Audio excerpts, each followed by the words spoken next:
Bienvenue sur la chaîne de l'église SOS Lyon. Nous espérons que ce message sera un encouragement et une bénédiction pour ta vie. Aujourd'hui, j'ai un message vraiment, je crois, qui va donner, qui va apporter quelque chose de particulier à de nombreuses personnes aujourd'hui. Le thème de mon message, c'est une première partie, parce que je vais le donner en plusieurs parties, parce qu'il y a de nombreux points. Mais aujourd'hui, j'aimerais en donner deux. Et le thème, c'est vaincre le découragement. Et j'aimerais qu'on regarde à cela pendant plusieurs dimanches. Alors pas dimanche prochain parce que ce sera Pasteur Tim qui sera là, mais je poursuivrai sur plusieurs dimanches. Mais aujourd'hui, j'aimerais vous proposer de commencer une série de messages sur vaincre le découragement. Le découragement, est-ce qu'il y a des gens, vous êtes plutôt optimistes dans la vie? Vous avez plutôt voir le verre à moitié plein qu'à moitié vide. Ok, les autres, c'est pas grave, on vous condamne pas. Moi, je suis de nature assez optimiste. Parfois, on me dit, t'es trop optimiste même. Et pourtant, même en étant bien optimiste, je crois que personne ne peut dire qu'il n'a jamais été atteint par le découragement. Le découragement vient toujours nous chercher. En quelque sorte, c'est même pas est-ce qu'il va venir nous chercher, c'est quand est-ce qu'il va arriver. Quand est-ce qu'il va pointer son nez, le découragement. Mais la parole de Dieu est extraordinaire parce que face à tout ce que nous pouvons vivre ici-bas sur la terre, il y a une solution. Dieu a une réponse pour cela. Et j'aimerais qu'on regarde dans le livre de Paul aux Hébreux, au chapitre 12, et on va faire une petite lecture ensemble, les 3 premiers versets. Et je vais lire dans la version parole de vie qui va s'afficher aussi sur les écrans. Cette grande foule de témoins nous entoure. Rejetons donc nous aussi tout ce qui nous empêche d'avancer. Rejetons le péché qui nous enveloppe si facilement. Courons jusqu'au bout la course qu'on nous propose. Regardons toujours Jésus. C'est lui qui fait naître la foi et qui la rend parfaite. Il a accepté de mourir sur une croix sans avoir honte. En effet, il voyait d'avance la joie qu'il allait recevoir. Et maintenant, il est assis à la droite de Dieu. Oui, pensez à Jésus. Les pécheurs étaient contre lui, mais il a tout supporté. Alors, ne vous laissez pas vaincre par le découragement. Ne vous laissez pas vaincre par le découragement. Paul nous dit que le découragement a la capacité de dominer à un moment notre vie. Quelqu'un qui peut prendre le dessus sur toi, qui est vainqueur sur toi. Et le découragement peut avoir cet impact dans notre vie si nous le laissons faire. Si nous laissons de la place au découragement, en quelque sorte, le découragement peut nous renverser, nous mettre littéralement à terre. Et peut-être c'est déjà arrivé à quelqu'un ici. Tellement découragé que vous avez été comme mis au sol, terrassé, parce que vous avez ressenti. Paul veut nous donner quelques clés au travers de ces versets. J'aimerais vous en donner 2 aujourd'hui, pour ne pas nous laisser vaincre par le découragement. J'aimerais qu'on ne perde pas de vue non plus que quand Paul écrit aux Hébreux, les Hébreux ne sont pas dans une situation facile, ils sont en pleine persécution. En tout cas, ce n'est pas un moment facile pour eux dans leur vie de foi, ils subissent, hommes et femmes, des persécutions. Pourquoi ? Parce qu'ils viennent de quitter le judaïsme et cela leur cause beaucoup de problèmes. Il y a une opposition sévère au christianisme. Il y a le risque justement de se décourager à cause de cette opposition. Même parfois le risque d'abandonner la foi. Certains vont le faire d'ailleurs. La tentation même parfois d'interpréter. Et quand le découragement vient, on peut avoir cette tentation de penser que c'est Dieu qui nous punit. Peut-être vous avez déjà pensé ça. Je suis découragé, c'est certainement que Dieu me punit, il n'est pas content avec moi. C'est une tentation qui peut venir. Pire encore, parfois être tenté de retourner à des traditions religieuses, retourner à ce que nous étions avant, dire c'était mieux quand même avant. C'est comme le peuple d'Israël, une fois qu'ils sont sortis d'Égypte, étonnamment ils ont envie d'y retourner, vous voyez ? Des fois, on a envie de retourner là où on était, là où on connaissait les choses, où tout était commun, habituel. C'est parfois ce que le découragement peut entraîner. Mais Paul, ici, encourage le peuple hébreu, et il aimerait nous encourager, vous aussi, aujourd'hui, à ne pas penser que vos souffrances, votre découragement est unique et insurmontable. Vous n'êtes pas les seuls à être découragés ou à avoir été découragés. Et même si vous traversez un moment de découragement aujourd'hui, j'aimerais vous dire, ce n'est pas insurmontable. Ce n'est pas une fatalité aujourd'hui. Il y a espoir. C'est possible de ne pas laisser le découragement prendre le dessus sur nos vies. C'est ce que Paul nous indique et c'est à cela que j'aimerais qu'on regarde pendant quelques instants. Alors comment ? La première chose que Paul nous dit ici, c'est qu'il nous faut suivre les bons exemples. C'est la première chose. Suivre les bons exemples. Dans les temps de découragement, j'aimerais vous donner un conseil important. Dans les temps de découragement, je vous conseillerais de refuser, écoutez bien, refuser un entourage qui va vous conforter dans la situation dans laquelle vous vous trouvez. Refusez d'avoir des gens qui vous confortent dans votre situation. Parce que si le découragement frappe à votre porte, il va falloir traverser cette situation. Il ne faut pas rester devant cette porte du découragement, mais il va falloir la traverser, la passer. Et il ne faut absolument pas vous entourer de personnes qui vont vous encourager à rester devant cette porte du découragement. Donc l'entourage est extrêmement important. Entoure-toi de gens qui sont des bons exemples. Des gens qui ne se laissent pas dominer par le découragement. Non pas des gens qui se laissent dominer par les situations, mais des gens qui ont appris et qui te montrent comment aller de l'avant. Ce que j'aime avec Paul ici, c'est que Paul donne souvent l'image de la vie chrétienne comme une vie sportive, comme dans un grand stade. Il y a plein de parallèles que Paul fait avec un sportif. Et là, on voit qu'il y a une nuée de témoins qui est là. Qui sont ces gens ? Et là, j'imagine que Paul veut nous rappeler que la vie chrétienne, c'est cette course dans laquelle nous sommes. Et nous sommes dans ce stade. Et si vous connaissez un petit peu votre Bible, vous savez que là nous sommes dans Hébreux 12, mais Hébreux 11, il y a une liste de noms qui est plutôt intéressante. Vous vous souvenez de cette liste de Hébreux 11 ? C'est tous les héros de la foi. Une longue liste qui est donnée là. Et Paul nous rappelle qu'il y a cette nuée de héros du chapitre 11 qui est là et qui regardent ce qui se passe. Ils sont dans les gradins du stade et ils regardent. Alors, j'aimerais nous dire aujourd'hui, ils ne sont pas forcément dans le ciel aujourd'hui à nous regarder et à épier nos vies et à regarder ce qui se passe. C'est pas vraiment cela que Paul dit aujourd'hui. Mais ces modèles sont là justement pour que nous puissions nous souvenir de qui ils sont et de ce qu'ils ont vécu avec Dieu. Et nous devons prendre conscience que nous ne sommes pas seuls. Et c'est ce que Paul est en train de dire. Vous n'êtes pas seuls. Il y a des gens avant vous qui ont réussi à vaincre le découragement. Il y a des gens avec vous maintenant qui ont appris à vaincre le découragement. Et demain, il y aura des gens aussi qui continueront à vaincre le découragement. Vous êtes entourés d'une nuée de témoins.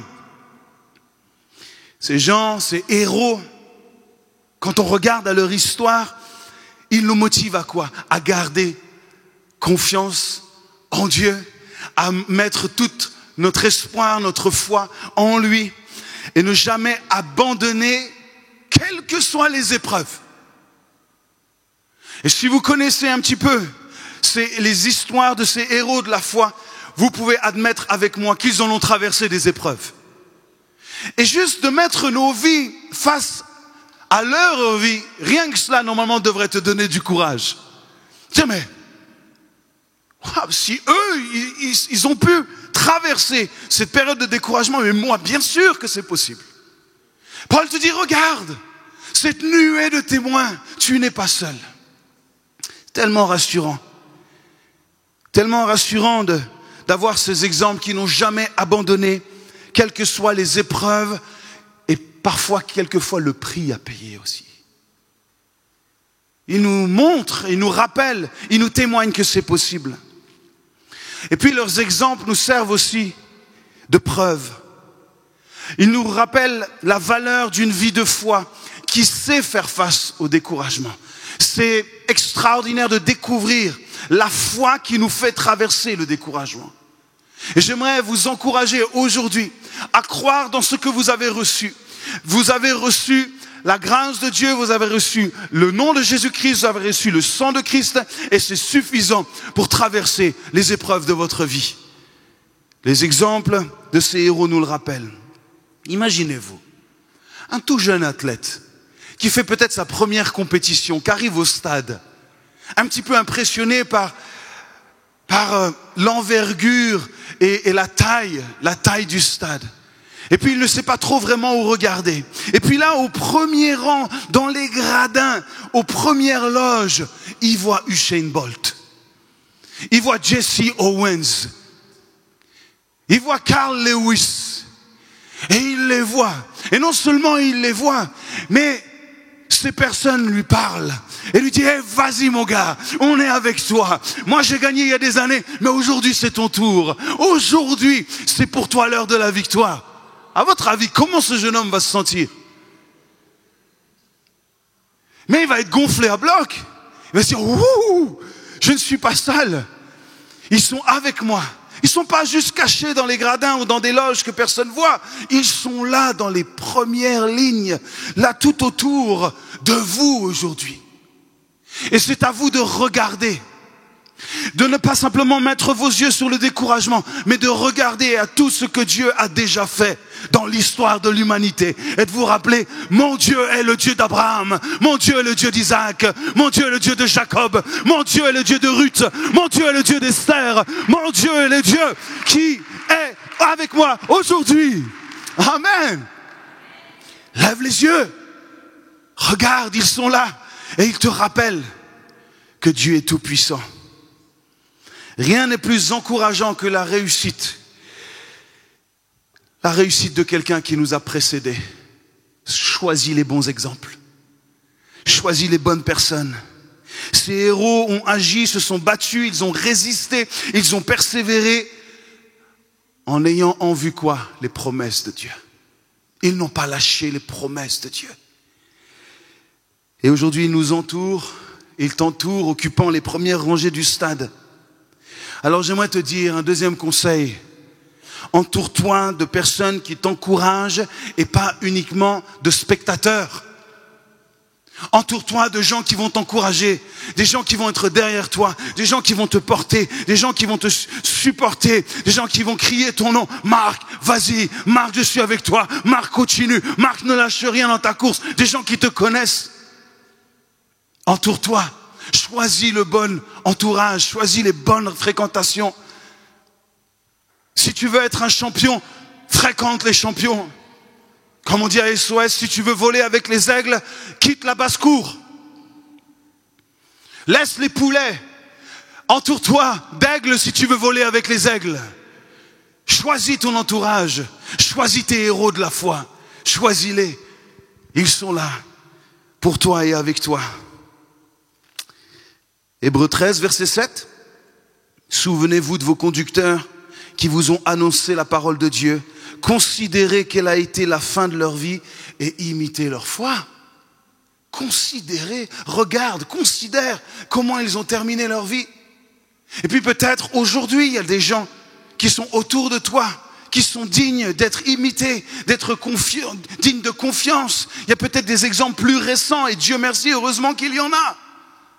Heureusement que ce n'est pas juste une collection de héros ici de Hébreux 11, mais je crois que depuis que l'évangile est venu sur la terre il y a 2000 ans, il y a une liste interminable de héros de la foi qui se lèvent dans chaque génération.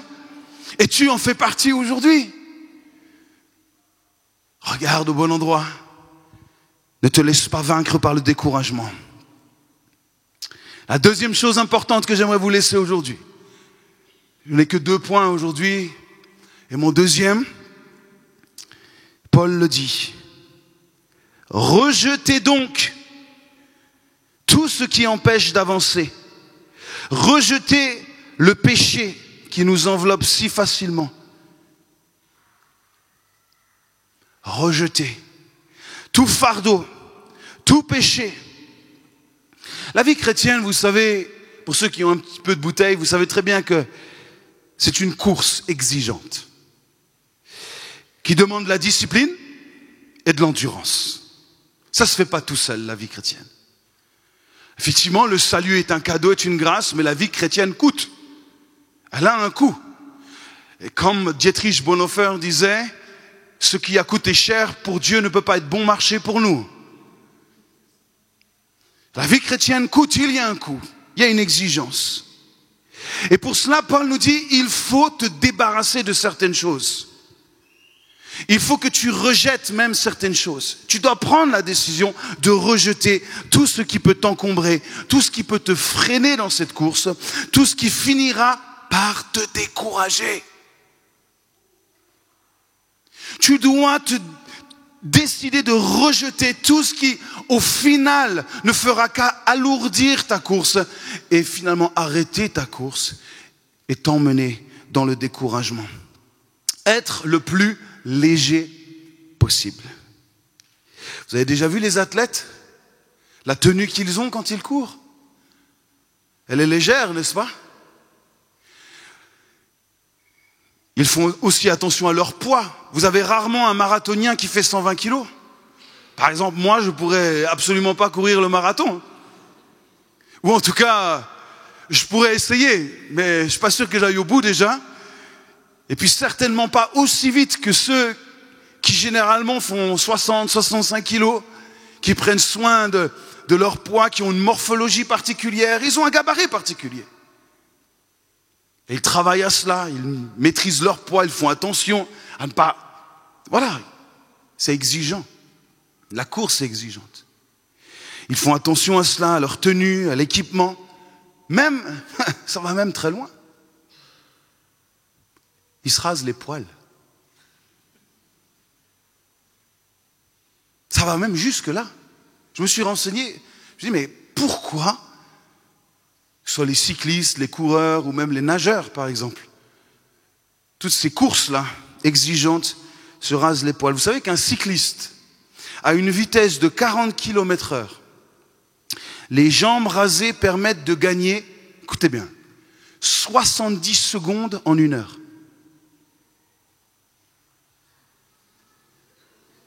70 secondes, plus d'1 minute pour 1 heure de course. Juste parce qu'il a plus de poils. Si, mais c'est insignifiant. Oui, mais ce genre de course se joue dans les moindres détails. On se décharge de tout fardeau. Absolument tous. Ok? Et ça, c'est juste s'il se rase les jambes. Et s'il se rase les bras, parce qu'il en reste des fois ici un petit peu, il gagne encore 19 secondes s'il se rase les bras. Donc faites le calcul, ça représente beaucoup de secondes quand on sait qu'une course des fois se gagne à des millièmes de secondes. Il ne se pose pas la question, est-ce que je vais me raser ou pas? Non, c'est un fardeau supplémentaire. Vite, on élimine, on enlève. Et je me dis, mais si nous étions aussi rapides pour nous décharger de nos fardeaux, nous ne pourrions pas nous laisser vaincre par le découragement. Nous devons développer une aptitude à nous décharger. La vie chrétienne est un marathon, les amis. C'est une longue course. C'est une course de fond. On a besoin de se ravitailler. C'est la seule course, d'ailleurs, le marathon, où vous avez le droit de vous ravitailler. C'est la seule. Et il faut se ravitailler. Pourquoi? Parce que la course est longue. Et en aucun cas se charger de fardeaux inutiles. Vous savez que le mot fardeau veut dire littéralement une masse. Une masse quelconque. C'est quelque chose que vous rajoutez sur votre vie. Un fardeau qui vient peser sur vos épaules. Ce n'est pas un péché. Un fardeau n'est pas forcément un péché. Il y a une différence entre les deux. Et Paul fait la distinction entre les deux. Il y a des fardeaux inutiles que nous portons. J'ai un exemple aujourd'hui. Voilà, on a un grand sportif qui arrive. Voilà, il est là, un grand sportif. Voilà, tu n'as pas eu beaucoup de succès dans le stade là, il n'y a pas eu beaucoup d'acclamations, il n'y a pas eu de... C'est pas grave. Donc il est là, il se prépare, il a une tenue, on pourrait dire, pas vraiment adéquate pour courir un marathon, on est d'accord, hein? Mais bon, il a quand même envie. Et puis finalement, sa vie se met en route. Et puis, les soucis de la vie. Comment je vais me nourrir? Quel va être mon travail? Et ça commence à être un fardeau pour lui. Le travail commence à être pesant. Et puis finalement, il trouve un travail et puis il commence à travailler fort. Et puis l'activité commence à se mettre en route véritablement. Mais c'est comme un poids pour lui. Il vit un certain surménage. C'est lourd tout ça, cette vie. Et pourtant il continue, essaie de quand même continuer un petit peu, voilà. Et continue quand même un petit peu sa vie chrétienne. Il dit, il faut quand même que je continue. Et puis, c'est quelqu'un qui angoisse un petit peu. Il le regard des autres, c'est un fardeau pour lui. La comparaison, c'est compliqué aussi pour lui. Et il se charge avec ça. Chaque jour, mais il essaye quand même, il continue.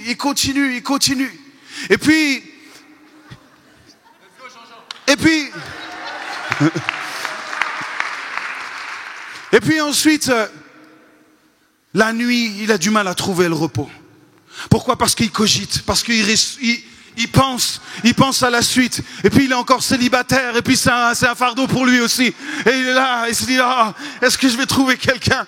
Oh là là là là. Et puis ça le tracasse, il dort peu, mais il essaye quand même, il continue sa course. Tous ces fardeaux sont là. Et il choisit de les porter, ces fardeaux. Ce n'est pas des fardeaux que Jésus lui impose, c'est des fardeaux qu'il choisit. Et il les porte sur lui jour et nuit. Mais il a envie quand même, et il tente, et il avance. On pourrait se dire, mais qu'est-ce que vous auriez envie de lui dire? Décharge-toi de tous tes fardeaux, de tous tes soucis. C'est ce que la parole de Dieu nous dit. Et puis vous avez par exemple un autre athlète qui lui est fin prêt. Lui il sait, regardez-le, il arrive, oh là là, il est là. On voit, il a la tenue, il est léger.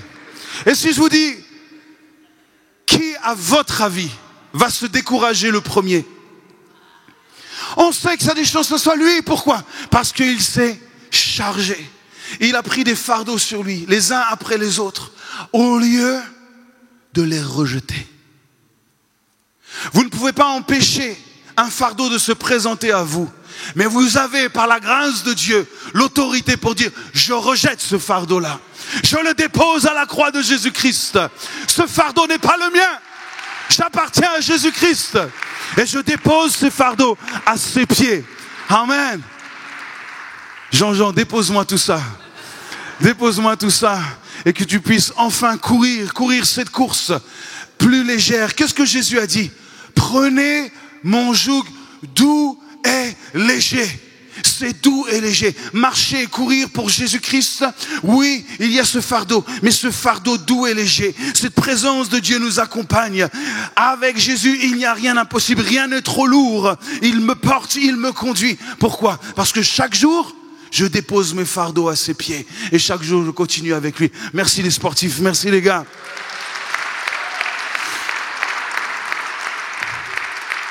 Les amis, nous sommes juste de passage ici-bas. Ne prenez pas racine ici-bas. Ne plantez rien ici-bas. Vous n'emmènerez rien. Aucun de vos fardeaux, vous les emmènerez là-bas. Ne vous attachez pas à cette terre. Ne vous encombrez pas des choses terrestres. Mais attachez-vous aux choses célestes. Amen.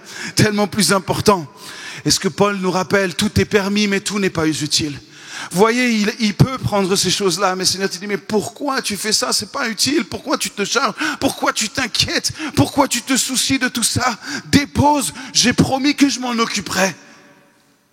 Alors, première chose, rejette ton fardeau. Et la deuxième chose que Paul nous dit, et cette chose est plus importante, parce qu'elle peut littéralement arrêter notre course. Elle peut stopper notre course. C'est ce qu'on appelle le péché. Et là, il y a quelque chose qui est décrit de la part de Paul. Il nous est dit, c'est ce péché qui nous enveloppe si facilement. Et quand j'ai lu ça il y a quelques jours, je me suis dit, mais on oublie que le péché peut nous envelopper si facilement. Parce que nous sommes encore sur cette terre, au milieu des tentations humaines et charnelles. Et si nous ne faisons pas attention, ce péché vient nous envelopper si facilement. Essayez de commencer une course quand vous êtes enveloppé comme cela. C'est impossible. Vous pouvez faire peut-être un pas ou deux. Mais le péché qui vous a enveloppé vous fera trébucher, vous fera tomber et vous laissera au sol. Le salaire du péché, c'est là. On ne joue pas avec le péché. On n'est pas dans le compromis avec le péché.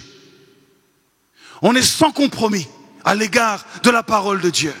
Et on ne veut en aucun cas laisser ce péché nous envelopper. Qu'est-ce que le péché? Peut-être vous dites, mais c'est quoi le péché? Écoutez bien, le péché, c'est tout ce que Jésus ne ferait jamais.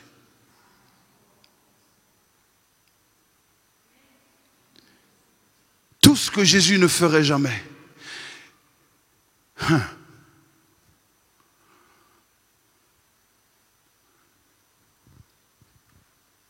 Pour savoir véritablement si nous sommes détachés du péché, c'est que si aujourd'hui vous accepteriez que votre vie, ma vie, tout ce que je fais, on puisse le projeter ici devant tout le monde, sur un écran. Tout ce que nous pouvons parfois regarder le soir quand personne ne nous voit, quand nous avons nos téléphones, quand nous sommes devant l'ordinateur, quand la famille est couchée, est-ce que nous pourrions le projeter ici? Toutes nos actions, même nos pensées, parce que nous péchons même en pensée. Jésus dit, celui qui pense à l'adultère a déjà commis l'adultère. C'est là qu'on dit, Seigneur, j'ai besoin de ta grâce. Ta grâce me suffit. Mais pour cela, il faut rejeter le péché. Parce que sans ça, il va t'envelopper, t'enfermer et te tuer spirituellement et tu ne pourras aller nulle part. Tu ne pourras plus jamais avancer. Le péché n'est pas une blague. Le péché te met à terre et il tue un homme ou une femme spirituellement. Mais grâce à Jésus, nous avons vaincu le péché. Ce n'est plus nous qui vivons, c'est Christ qui vit en nous. Et nous avons le pouvoir sur le péché. De dire je suis libre du péché. Je ne veux pas être atteint par le péché. Je ne veux pas être dominé par le péché. Je peux tout par celui qui est en moi et qui me fortifie. Amen. Alléluia. Aucune négociation avec le péché sous toutes ses formes. Ne jouons pas avec cela. Jésus n'a pas joué avec cela. Il est mort pour cela. Il ne s'est pas amusé avec les démons. Il a menacé, il a chassé les démons. Et grâce à son sacrifice, aujourd'hui, nous pouvons marcher dans la liberté. En effet, la loi de l'esprit de vie en Jésus-Christ m'a affranchi de la loi du péché et de la mort. Je suis affranchi. Et quand tu te rappelles que tu es affranchi, que tu es sauvé, que ce n'est plus toi qui vis, c'est Christ qui vit en toi. Quand tu te rappelles que Christ a écrit un projet pour toi et que son œuvre est en toi, et parfois quand le découragement est là, tu te rappelles, je ne suis pas seul. Les héros me rappellent que je peux traverser cela. Ils disent, allez, continue, continue. Tu rejettes le découragement, tu rejettes le fardeau, tu rejettes tout ce qui peut t'éloigner de Jésus-Christ et tu marches avec assurance dans les projets que Dieu a écrits pour toi. Amen. Merci d'avoir pris le temps d'écouter ce message. Si tu n'as pas encore d'église, rejoins-nous. Toutes les informations sont sur notre site église-soslyon.com. À bientôt.